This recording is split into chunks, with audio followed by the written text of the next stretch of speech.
Hello everyone, welcome to my channel. You are learning with Dr. Shobha Nikam. In this video, I'll talk about VHDL operators. But before I start this video, I request you all to subscribe to my channel. And at the end, if you feel this video is really useful, then share it with your friends. Press the like button and also ask your friends to subscribe to my channel.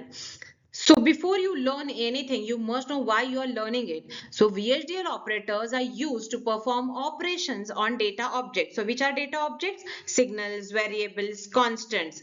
And these operators are essential for writing meaningful logic, for performing computations, and for designing digital circuits. So VHDL operators are of six types: arithmetic operators, logical operators, relational operators, shift or rotate operator, concatenation, and assignment operators. We in upcoming slides will discuss all of them in detail. So let's start with arithmetic operators. Arithmetic operation means what? Mathematical operation. So they are addition, subtraction, multiplication, division, exponentiation, that is a raised to b. And there are two more important operators, and they are modulus and remainder. So remainder operator gives us remainder after dividing two numbers, whereas the modulus, see, don't get confused between remainder and modulus. Both works in different way. So let's discuss about them. So see, I have these numbers. A is my dividend and B is my divisor. So 13 divided by 5, what I'll get? Answer is 2 and remainder is 3. And here modulus is also 3. See, when sign of dividend and divisor are same, then modulus and remainder both are same. But when their signs are different, then remainder and modulus works differently.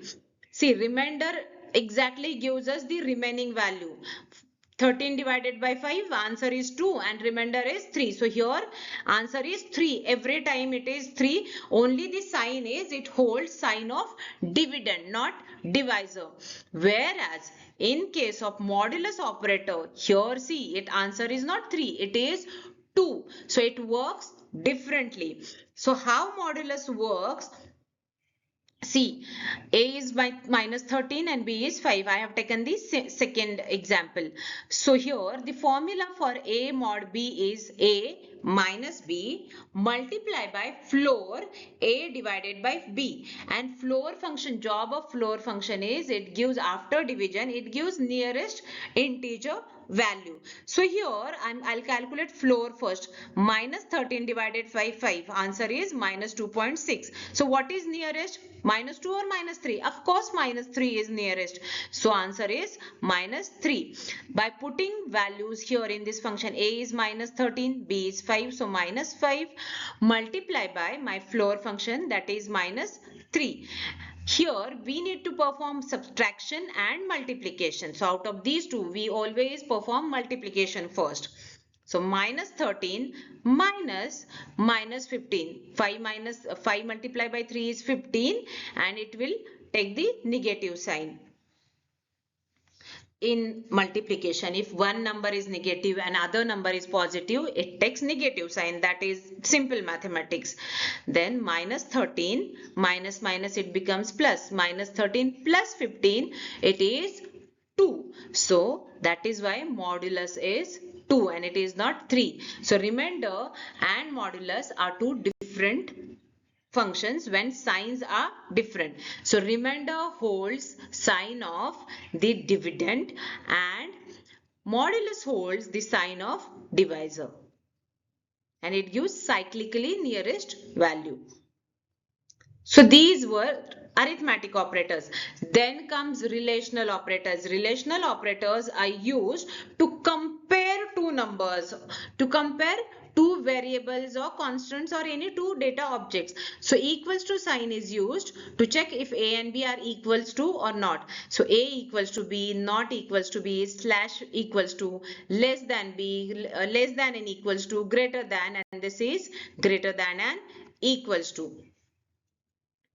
Then comes logical operators. So in digital systems, when we design digital circuits, we need AND gate, OR gate, NOT gate, all basic, universal, all gates. So to design them, we use logical operators. So if I'll write Y is assigned as A and B, after synthesis, my RTL is AND gate.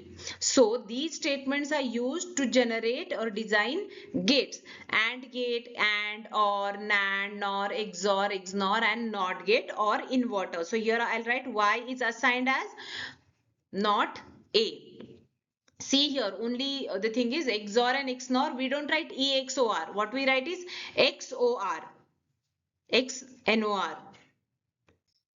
Then comes shift operator. So if I want to shift my data, how I can shift? Either left shift or I can shift data in right shift. So I can rotate data. Same bits will keep on repeating. So there are rotate operations left and right. Then I can shift data logically and I can shift data arithmetically. When I shift logically, I just need to add zeros at empty places. Whereas when I shift data arithmetically, I need to check the sign bit if it is 1 or 0 and I need to hold it. I'll explain it in next slide. So see, I have a number 10111100 and I want to shift it by 3 positions. Shift right arithmetically. So I'll shift data towards right arithmetically. So when word arithmetic comes, it means it must hold sign bit. So what is my sign bit? MSB is always a sign bit. It is 1. So I will add 3 at empty places. So here these 3 bits will go out and this 1 will come here, then 1, then 1, 0, 1. So it is 1, 1, 1, 0, 1. In these 3 empty places, I'll add this sign bit. Shift right logically. Here also I'm shifting data, but in logical shift, zeros shifted in. I'll add zeros at empty places. Then comes rotation. So up to this, it remains same. Only the thing is then this 1 will come here. 1 will first come here, then 0 will come, and then another 0 will come. So bits rotated to left side. So left side means we are shifting data towards right, but the bits will come to left side. Then assignment operator. When we want to assign our value, we can't simply put equals to sign. We need to use specific assignment operators in VHDL. So for assigning something to signal, this is, we use this arrow, or you can say less than or equals to symbol. They are similar. But in less than and equals to we use in case of if else, in if else statements. Whereas assignment operators we use to assign values. So here it syntax example, A is assigned as B. It means whichever value is present in B will get assigned to A. So it is used for signal assignment and it is used in concurrent statements. Whereas next is colon and equals to. This is used to assign value to variables. So immediately assigns a value to variable used inside process or functions. Because variables we use inside functions and processes. Then comes association operator. See, it is exactly opposite to our signal assignment operator. So do you remember structural modeling style? There we use port map. We map actual ports and imaginary ports with each other. So that in that we use either positional assignment or by names we assign them. So in that case, we use this association operator for assigning values to ports. Then comes concatenation operator. It is used to connect values. So if I have one 4-bit number, let's say 1010, and I want to join it with another 2-bit number 01. So I'll simply use this AND or concatenation operator, and then what I'll get, this number as it is 1010, and then this number will get added automatically 01. So in this way our operators work. So there are arithmetic operators, there are logical operators, then there are shift operator, shift and rotate operator, relational operators to design comparators or for comparison of numbers. Then there is concatenation operator. So all these operators are very important, very important in designing or in writing a VHDL code. So thank you so much for watching. Don't forget to like, share and subscribe. Thank you.